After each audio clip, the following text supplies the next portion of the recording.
Hello there, people of the internet. I'm out here at the old range doing some ammunition testing, just kind of seeing what I can pull off essentially for fun. And one of the things that I made up here was a test batch of this. Now, looking at it, you guys probably can't tell what this is. So, this is a 303 British round, except these are loaded with 308 diameter projectiles. And I want to see what kind of accuracy I get at 50 yards with these 308 diameter projectiles through my SMLE rifle. And the reason why I'm doing this is because 308 bullets are a lot more common and oftentimes a lot cheaper than your 312 or 311 diameter projectiles that you would normally need to source for 303 British to have a proper sized bullet. And I've never tested this particular predicament through this particular rifle. I know a lot of people have gone on, well, they've made their own videos and done their own tests with their particular rifles running 308s in their SMLEs, and they're like, oh, it works really well. And then other guys are like, oh, this is absolute garbage.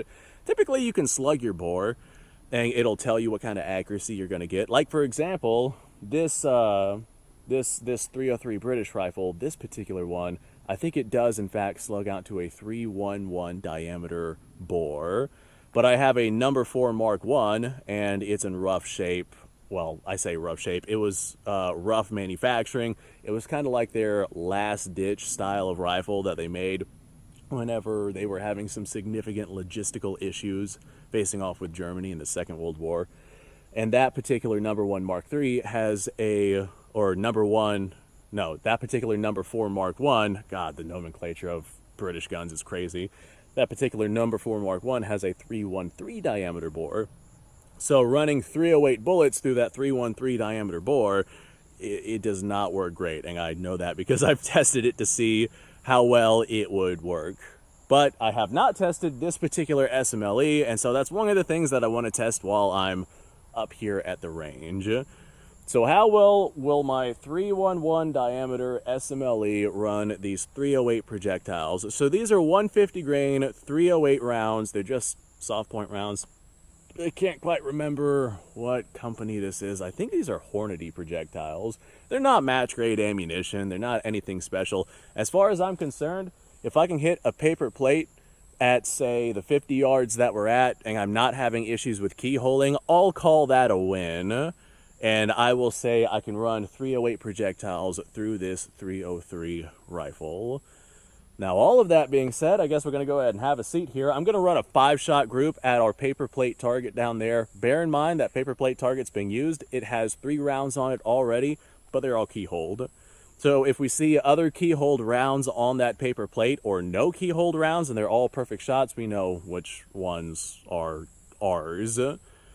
So I guess let's settle in and see what this looks like, because I am curious. Now, this ammunition is slightly undercharged, and I undercharged basically all of my hand-loaded rounds to try to conserve brass life, because 303 British brass is not the most economic brass to get your hands on.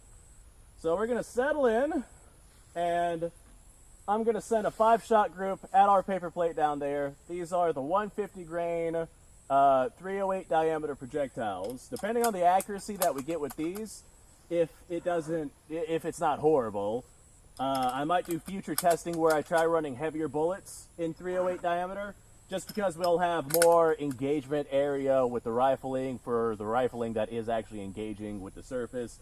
I feel like that would probably do us pretty well in terms of accuracy that we might potentially get with this rifle using these undersized bullets.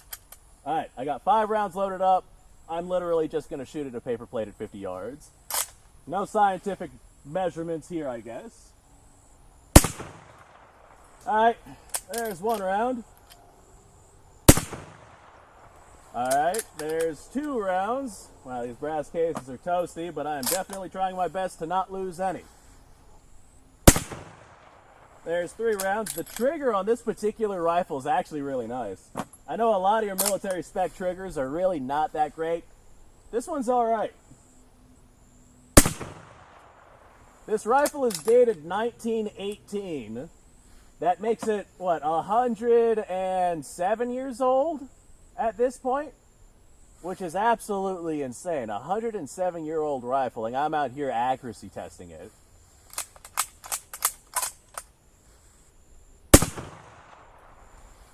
All right, there's our 5-shot group at 50 yards. I'm gonna go grab that and see what it looks like.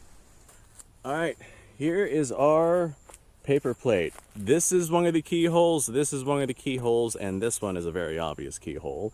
Those were already there on the plate. So we got 1, 2, 3, 4, 5 shots in our group, and that's actually a lot better than I was expecting. 4 of the rounds are probably, well, an inch and a half from one another. Then we got this one that's way off in the distance, which it seems like every time you do a 5-shot group, you got 4 that are right up on one another, and then one that just kind of goes wherever the heck it feels like. So that's very tolerable. That's actually a lot better with 308 projectiles than I was expecting. As far as I was concerned, if I hit the plate with all 5 rounds, I was going to be happy. But dude, even if we take into consideration this flyer right here, that's still probably about 2.5 inches, so that's about 5 MOA with 308 projectiles, and I don't really shoot past, say, 100 yards anyway, especially if I'm just mag dumping into garbage, which I absolutely do with these guns. These are not my practical firearms by any stretch of the imagination. That's doable. That's tolerable. Not only is that tolerable, that's exciting. I am quite pleased, quite excited to see how well these 308 bullets work with this #1 Mark III. But that's all the 308 bullets that I had loaded up. Otherwise, I'd do more testing. I would probably do another 5-shot group and see if I get those same results, but I only loaded up 1 test batch to see if it was worth it.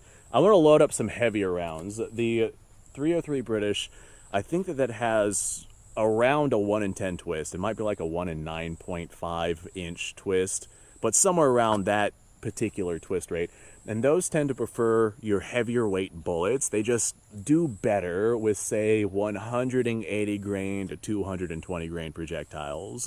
That seems to be the Goldilocks area for those rounds. So I guess I'm going to hunt down some 308 180 grain and probably some 308 220 grain just to see what this particular rifle likes. And I'm going to do more testing in the future, but that's a video that's going to be recorded in the future. So thanks for watching, folks. I appreciate your time.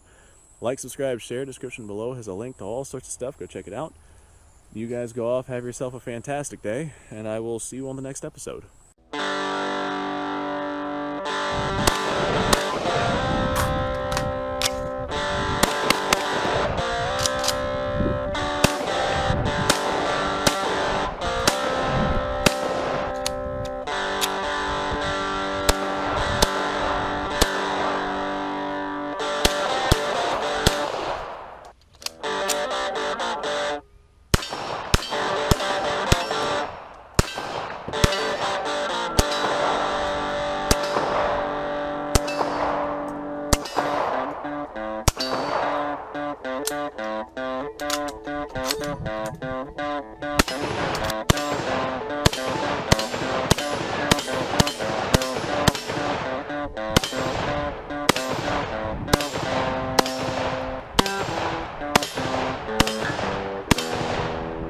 Been a little while since I've done this.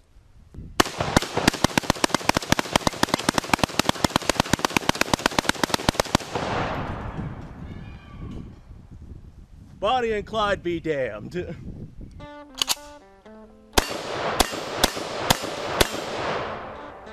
Poor man's Garrett.